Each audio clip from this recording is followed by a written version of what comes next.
आज की short analysis में हम डिस्कस करेंगे नितिन स्पिनर स्टॉक के ऊपर। और दोस्तों ये स्टॉक अगर आप देखो तो अगस्त 2024 से करेक्शन के अंदर चल रहा है। मोटा मोटी देखो तो दोस्तों ये स्टॉक ने पूरे 3 महीने करेक्शन में बिता दिए और करेक्शन में भी दोस्तों इसने दोनों तरह का करेक्शन दिया, प्राइस वाइज टाइम वाइज दोनों।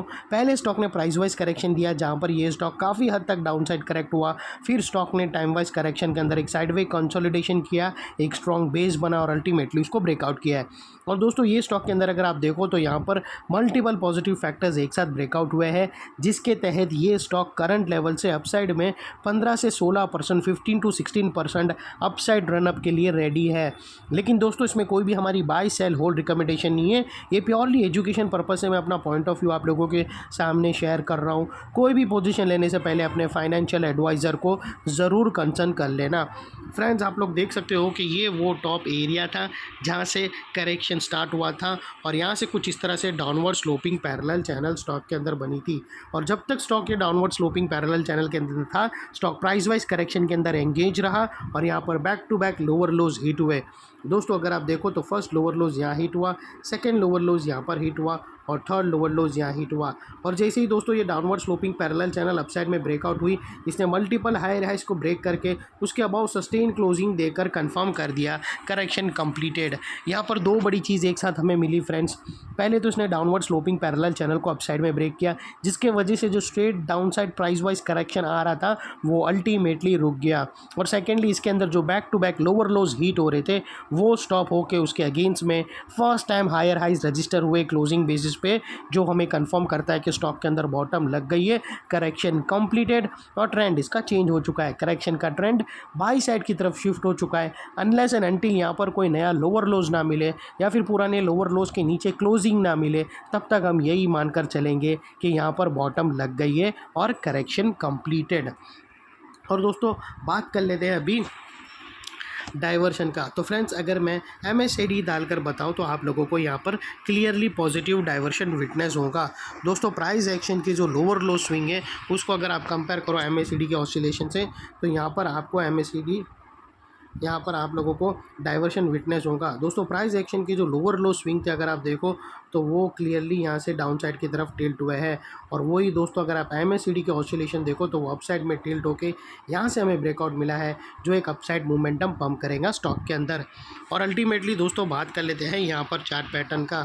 तो फ्रेंड्स अगर आप देखो तो यहाँ पर हमें clearly triangular chart pattern breakout होते हुए मिला है।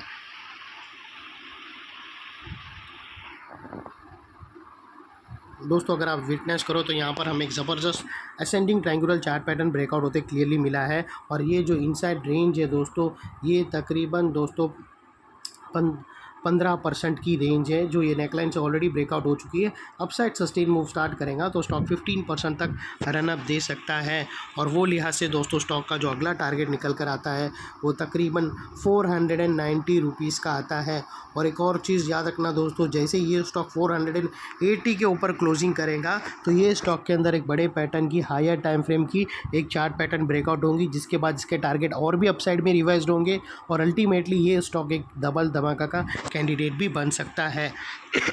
और दोस्तों यहाँ पर बीच में कुछ रेजिस्टेंस है जो ये स्टॉक फेस करेगा, जिसको हम ब्लू में करेंगे। इसके अंदर दोस्तों जो अपसाइड की जो मैं बात कर रहा हूँ हायर टाइम फ्रेम की, वो एक्चुअली दोस्तों इसके अंदर एक इलियट वेव की थर्ड वेव स्टार्ट होंगी, जिसके बाद धुआंधार अपसाइड तेज़ी स्टार्ट हो सकती है। और बात कर लेते हैं दोस्तों स्टॉप लॉस का। तो आप अपने एडवाइज़र को पूछकर फर्स्ट ब्रेकआउट की कैंडल के लो के नीचे क्लोजिंग बेसिस पे स्टॉप लॉस रख सकते हो, या फिर नियरेस्ट लोअर स्विंग जो भी स्टॉप लॉस रखो दोस्तों, इतना मेक श्योर करना है कि आपका risk to reward ratio at least 1:2 या मिनिमम 1:1.5 रहना चाहिए। और सेकेंडली दोस्तों नेकलाइन के पास का ये एरिया बहुत ही इंपॉर्टेंट एरिया बनकर खड़ा है, क्योंकि अगर आप देखो तो यहाँ पर मल्टीपल पॉजिटिव फैक्टर्स एक्शन में आते हुए मिले। दोस्तों यही एरिया पे downward sloping parallel channel upside में ब्रेकआउट हुई, लोअर लोज हायर राइज में शिफ्ट हुए, पॉजिटिव क्लियर डाइवर्शन MACD के थ्रू मिला और एक ascending triangular chart pattern breakout होते हुए मिली।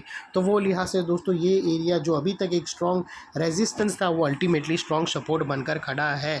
और इनकेस अगर स्टॉक टारगेट से पहले ये ब्लू लाइन है वहाँ पर भी कहाँ पर भी ब्लू लाइन के आसपास कहाँ पर भी सेलिंग प्रेशर फेस किया और स्टॉक डाउन साइड आना स्टार्ट किया, नीचे आना स्टार्ट किया और नेकलाइन को रिटेस्ट करने आया, तो दोस्तों रिटेस्ट के टाइम पे नेकलाइन का ये एरिया सामने आके एक स्ट्रॉन्ग रेजिस्टेंस का काम करेगा और एक स्ट्रॉन्ग सपोर्ट का काम करेगा और स्टॉक को अपसाइड में पुश करेगा या साइडवे कंसोलिडेशन में। और इतने बड़े स्ट्रॉन्ग सपोर्ट के नीचे क्लोजिंग बेसिस पे तुम्हारा स्टॉप लॉस रहना चाहिए जो आसानी से हिट ना हो।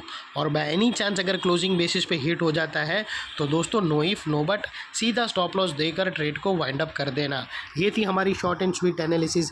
अच्छी लगे तो प्लीज़ चैनल को लाइक शेयर सब्सक्राइब ज़रूर करना। Thank you. जय हिंद।